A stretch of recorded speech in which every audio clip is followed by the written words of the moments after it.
Alright, we are going to start by making our popcorn.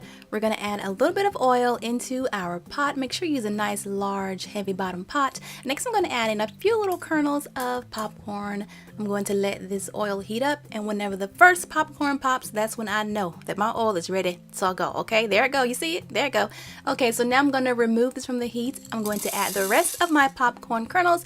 Don't forget to remove the one that has popped so it doesn't burn. Okay, take that right on out. And next we're going to return it back to the heat. All right, put the lid on there, and now it's going to pop. This will not take long at all. I like to vent the lid just a little bit once it starts popping, just so that steam can kind of escape. And you can cheat and use microwave popcorn, air pop popcorn, but I don't know, something about this popcorn made on the stove top, it just has a whole different energy to it. You know what I'm saying? That little old-fashioned vibe that I just really like. Okay, so I like to give the pan a little shake a little bit just to get, you know, kind of encourage that popping. And then once it is done, go ahead and dump it in a bigger bowl. Make sure you use a bigger bowl than this. Like, okay, we're gonna go ahead and remove any of the burnt popcorn, any of the kernels. That looks great. So it's time to move on to making our caramel sauce, which is like ridiculously easy. I'm gonna add some butter in a pot. You can use salted or unsalted, really doesn't matter. I'm gonna let this butter melt, and once that butter has melted, I'm gonna throw in my light brown sugar. Dump that in there. That's some packed light brown sugar.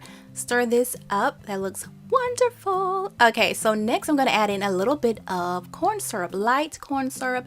This corn syrup is going to give our popcorn, our caramel popcorn, that nice shiny, you know, appearance. I love when it has that shininess to it.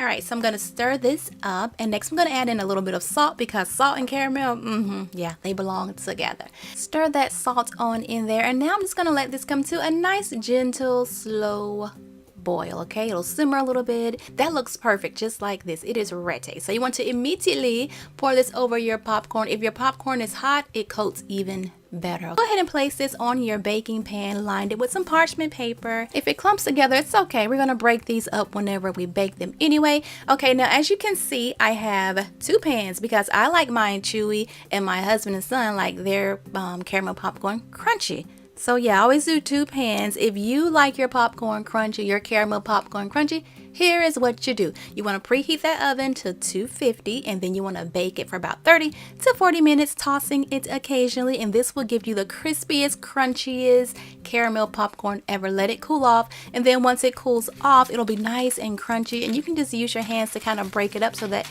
it's not in, you know, really big clumps and stuff. But that's pretty much it. Homemade caramel popcorn. You would like this stuff way better than that store-bought stuff, honey, let me tell you. And